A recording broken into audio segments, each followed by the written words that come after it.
would like to bring you another watercolor tutorial. This one was just a painting that I did after the fact. So I was done recording and I just sat down and did like a little 5-minute sketch. And I posted it on TikTok and Instagram, and it has gotten a lot of attention, a lot of likes or views. So I figured I would show you how I did it. So I hope that's of interest. Let's get started. This is my Schmincke watercolor set. So this is what we will be painting. And remember, we're going to do it very quickly as just a little bit of a speedy sketch. So the first thing I did was I just grabbed my TWSBI fountain pen here. It's got a fine nib and it has a waterproof ink, black ink in there so that I can draw and then paint over it with zero smearing. You will have to, however, wait for it to dry, but it dries fairly quickly. So for starters, I'm just starting at the top of where I think I want the tree to be, and I'm going to make sure to leave enough space at the bottom for this shadow. So if you need to, you can put a little spot at top and bottom so you know how big you're making this tree. And then I am literally going to make shaggy tree marks. There's a little bit of a like weird shape at the top, but as I go down and make these shaggy tree marks, I have to also make sort of bigger clumps of snow sitting on top of them. So we're gonna just start working our way down the tree, and I'm going to not talk for a minute so that I can focus on making the best shapes possible.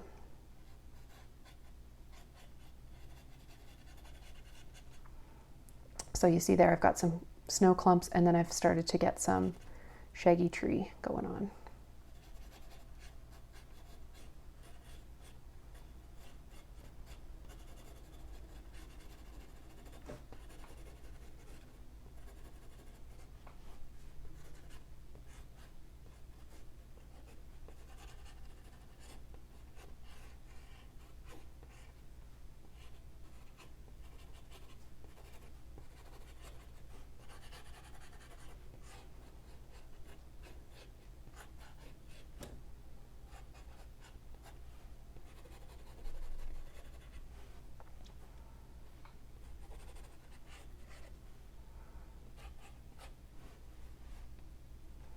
So I'm working my way down, and I've mentioned this before, when we're working with things in nature, we don't want them to be too uniform. So you're going to want some big clumps, some small clumps, some that go right across, like right around on the tree bough, and some that are just kind of drooping off. But we don't want it to be uniform. We want it to be rather sporadic. So try to stay loose as you can. This is actually quite a challenging thing to do, but basically don't kind of give yourself a time limit. Don't spend too much time on this. Just work your way down, and we'll make magic happen when we get to the painting stage.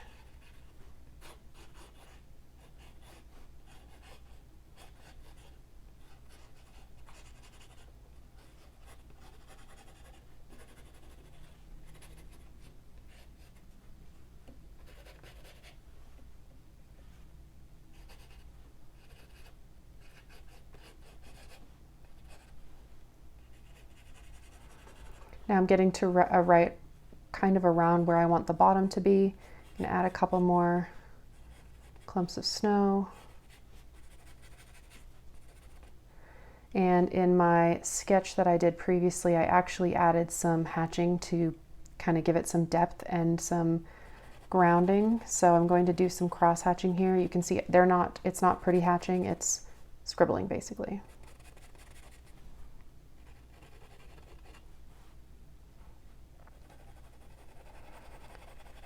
But it's just to give it some areas of darker value and some, I want to say intensity. It's not quite the right word for it, but I'm also going to do a little bit of deep shadowing, shading hatching somewhere around the middle of the tree.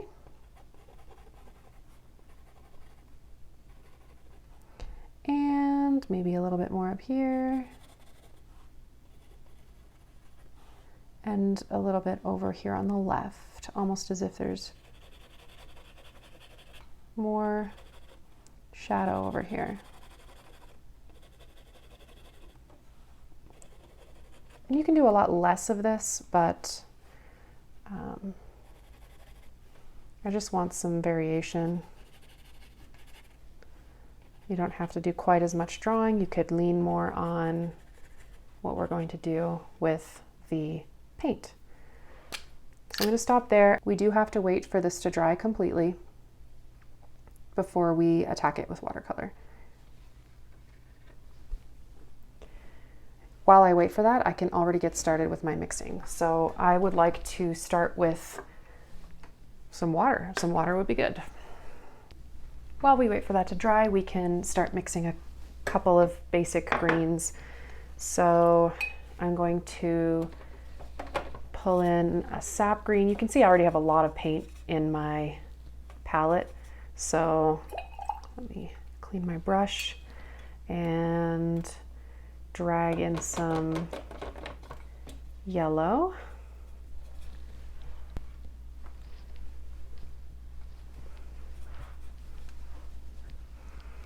So I've got a lighter green, and I'm going to also mix a darker green right next door with some brown and black. You can put anything in here to make it darker. You could add some ultramarine blue,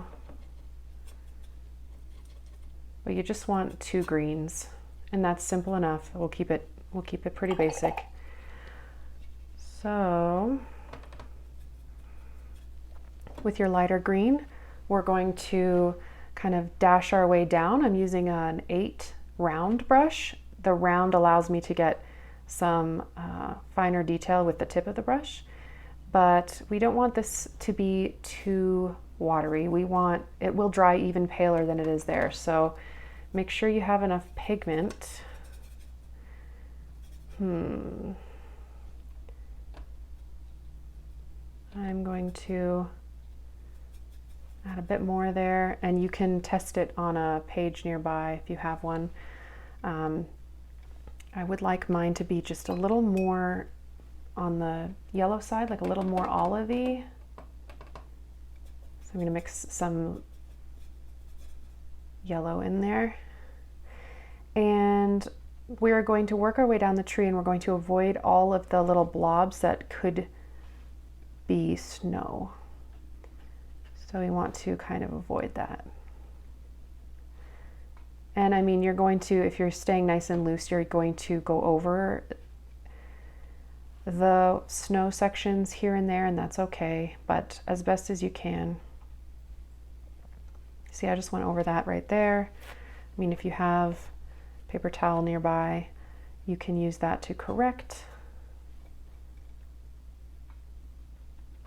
And you can see that I'm kind of just being scribbly and loose, but when I get to the edges, I'm using the tip of my brush to kind of make some sharper needle-like shapes. And anywhere I've scribbled, that's kind of where the tree boughs are, and anywhere like this could be read as snow. So I'm going to try to avoid painting in that part.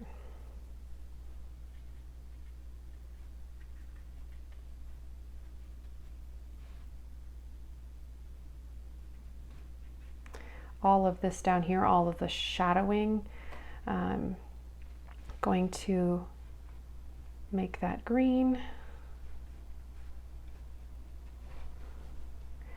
Now we can make our darker green. I believe in the one, the very first one I did and posted, I used a perylene green, and that's kind of a unique color. Not a lot of people will have that. So this time I'm just going to use ultramarine, some burnt umber, some sap green, and some almost like a viridian You could use phthalo green, but we want a blackish dark green, and we're going to selectively here and there drop that in to our tree. I'm thinking that right under where the snow is would be in shadow, so I'm going to add some darker areas there. We don't want to cover it, and we don't want it to be so wet that the dark green spreads throughout everything. We want to be able to see the two tones of green, so leave some of that light green showing. Do not cover it all. We want this to create some variation, because remember, when we're doing anything, when we're painting nature, variation is key to help make it look realistic. So selectively drop in the dark green. If you need to wait for yours to dry a little, if it's kind of spreading and covering all of the light green, then just be patient, pause me. Definitely going to add some dark green in here. And you can see I've done my best to leave the white snow clumps the way they are. Kind of want to clean your brush. We're going to mix background now. My background is going to be lighter blue, so you can, if you have a cobalt or a cerulean blue, that's what this one is. You're going to want to mix more of a sky blue, and we're going to mix we're going to mix gray into it. We want this to be maybe even a bit of green. We want it to be sort of a murky, you know, snowy day, how it gets kind of gray. And I also am going to try to keep two different values. I'm going to paint the bottom half first, and I'm not going to go all the way down surrounding the tree. I'm going to stop about a quarter of the way, and I'm going to not even paint the edge of the card either. I'm just going to go up next to this tree, see how it's kind of bleeding in a bit. I don't mind. I think that's part of the magic of watercolor. And that's about as high as I'm going to go. So the center third of our sketch has got this sort of dark, gloomy, gray-blue background, and it's not uniform along the back. And I want this because I kind of am suggesting maybe it's trees in the background, cloud cover, I don't really know, but again, we don't want it just to be like this straight line. I'm rinsing my brush a little. I'm introducing more water into it, and I want the top half to be the exact same color, the same hue, but I want it to be lighter in value. So I'm just I'm using way more water, and I am going to go all the way up to the top here, down to the sides, and I'm letting it touch I'm going to let it touch the other gray here and see how it's kind of pooling and pulling up into that water. That's exactly what I want to happen. That's really going to be a cool effect. I didn't mean for the green of the tree to bleed out that much. If this is bugging you, you can, you know, try to control it with a dry brush and lift a little. You could use your paper towel to lift a little bit of that, but I think it's kind of moody and lovely, and it gives the feeling of this being really wet, which is the overall feeling I got in Canada living there in the winters, that everything's damp. For the snow, I'm going to, well, while I have this darker murky gray-blue green, I'm going to add a bit of a shadow here, as if this is a well, like the snow has fallen all around this tree, but the tree boughs have protected a little hideout right here. And so that is in shadow, and I'm going to leave that a bit darker. Then I'm going to be mixing more of a purple blue. So think almost periwinkle. Let me clean out a bit of this.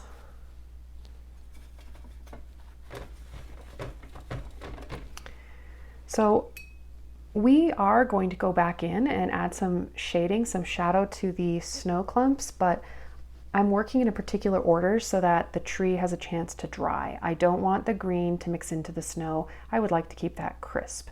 Do I mind the green going into the background? Not really. I think that's kind of nice.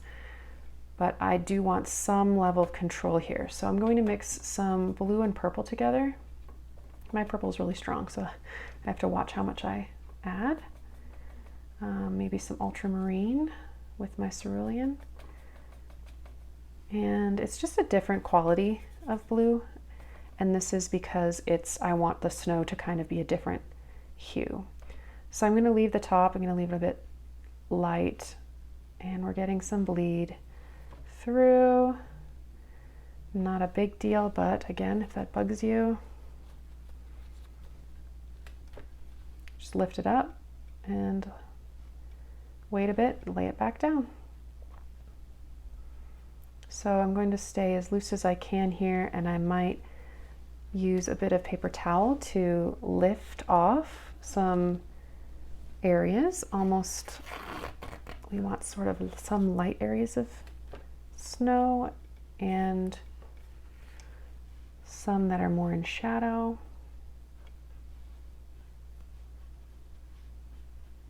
See how that's grabbing and sinking in there. For this one, there's a tiny thin layer of white around here so the two aren't bleeding, but over here where it touches, this just gives you an idea of kind of how watercolor behaves. You can make a beautiful perfect border if you want. You can also make yours a bit more sketchy and rough, totally up to you. I'm gonna leave mine a bit blobby, including the top here. I risk, because I did this when it was all wet, I risk if I lay this down now, I'm actually not going to do that. It might be difficult to blend it in, and I kind of want to leave this just like really quick and loose and magical. As I'm looking at this, I think that it requires darker shadow on the tree. I do have two tones here really nicely, but I'm going to push it even further. A lot of black and sap green together, and this is much stronger, murkier. It is less watered down. I'm going to try to control the amount of water I put in there,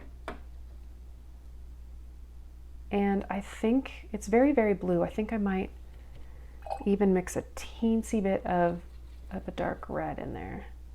Whoa, way too much. Now it's purple. So that's a really strong red. That's what I just learned now from that. I'm going to leave the amount on here that I have, and I'm going to remix some green over top, dark, dark green with some blue, black, and green.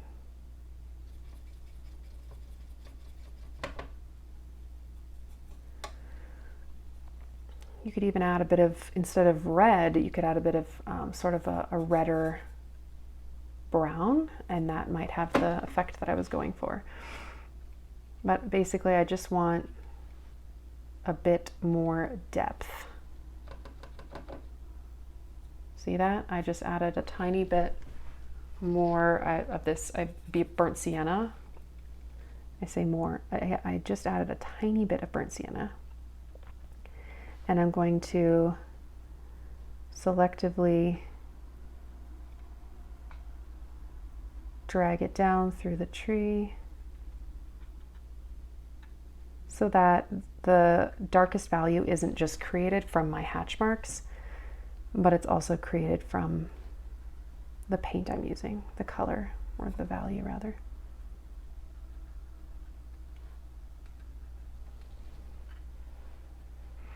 When I did the first one, it really didn't take this long because I wasn't explaining myself as I went. I was just very intuitively slapping this down,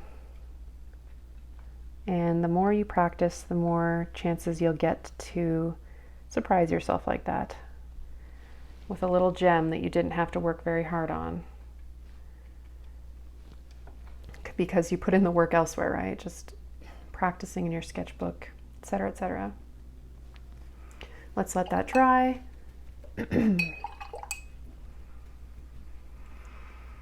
And while we do that, it is time to reach for our white marker, our white acrylic paint marker.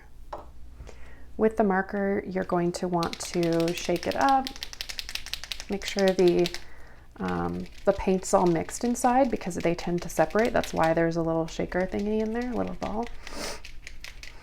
I have two different ones with me. I have, just to show you the options, I've got a Posca paint pen. This is acrylic pen, so it's water-based. It's not an oil pen. Some Sharpie paint pens are oil-based, which is going to do different things on your paper than acrylic would. This one is Jane Davenport brand Storytime paint pen in the Snow White. And it says right there, shake well before using. If all you have are the Jelly Roll white pens, then you can use that, and it'll be slightly more finicky as you make your little snowballs. But I'm going to test this out on a nearby page so I don't end up with a blob on my actual work here. And then I'm just going to sporadically start dropping in some white. I'm doing some bigger dots and some very light dots to make them smaller. You need this to be dry or you're going to end up with what just happened there. I dropped a little bit of a little bit of white onto this part of the tree, and it immediately just went and got sucked into the green. So I'm not even adding the little dots to the tree yet. So maybe be a bit more patient than what I'm doing right now. And especially if you're going to go over wet paint, it's going to behave differently than how we want it to. So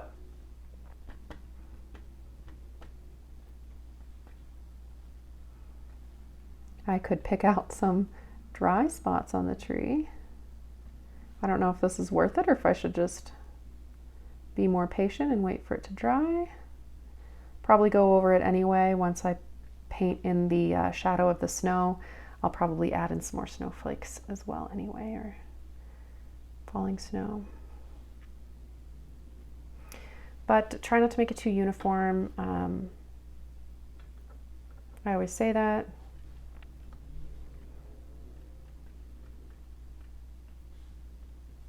Add certain areas where there's more, certain areas where there is less. It's coming along really nicely. We're almost there. I need the tree to dry before I go in and add the shadow under each pile of snow. And that's our final touch. And it really just helps make this look more realistic. I think we might be able to deepen the shadow right under here too, under the tree. So I'll start with that because I'm impatient and I want to keep working.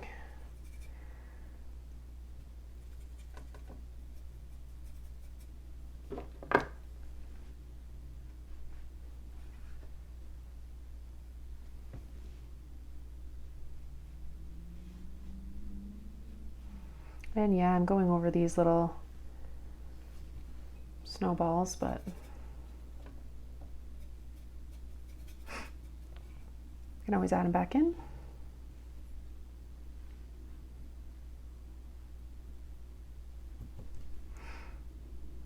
So I've unevenly added some black.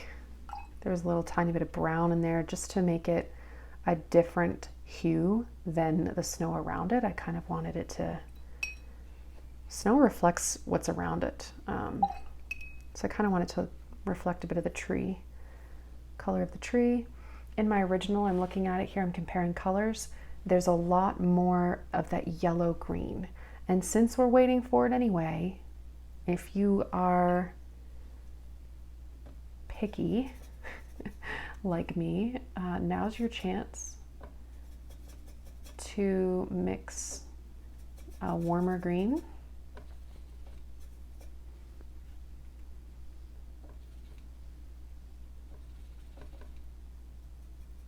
I don't want to make it too dirty. It's just not the same. I'm not using the same watercolor set as I did for this one. The watercolor set I used for this one is a mix of a bunch of different brands that I sort of tailored into a little tin.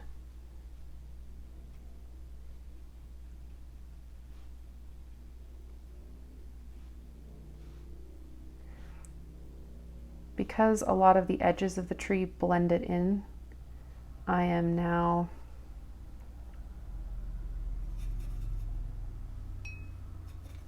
able to go back over and add a couple of those marks back in, which is really nice.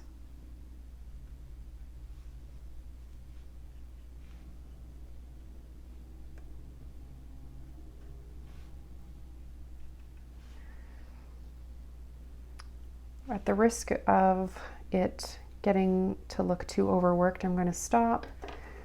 But yeah, just be aware that this green, that bright yellowy green, was made with some different paints. So I've tried to achieve it sort of here, but it's not quite the same.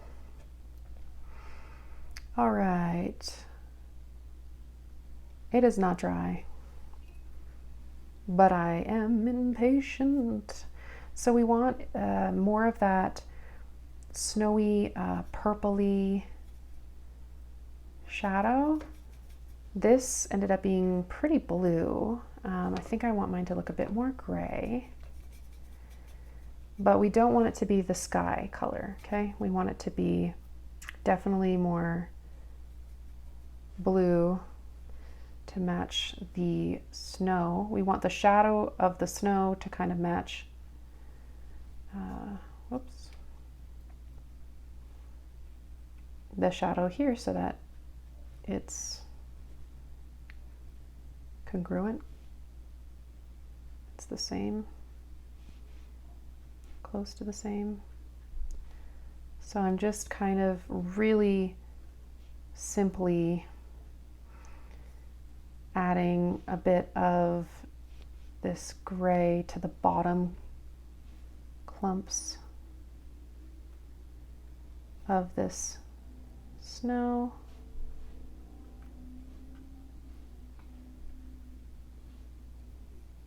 So that it definitely takes on more 3-dimension.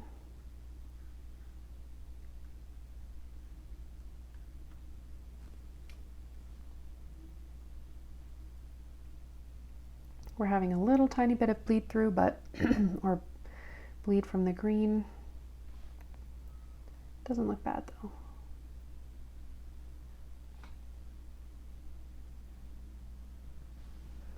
All right, when you've got most of them covered, oops, we missed this one right here in the center.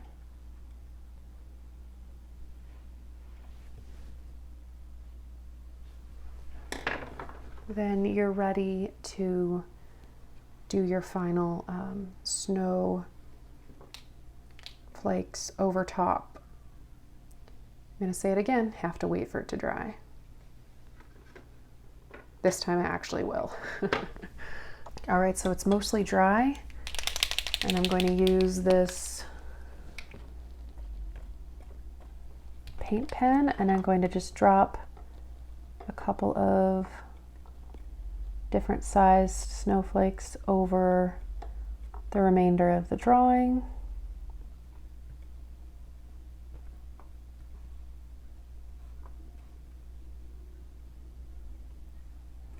Make sure you're not only just doing it over the tree, but over top of some of the snowy parts as well, because it's falling down over everything.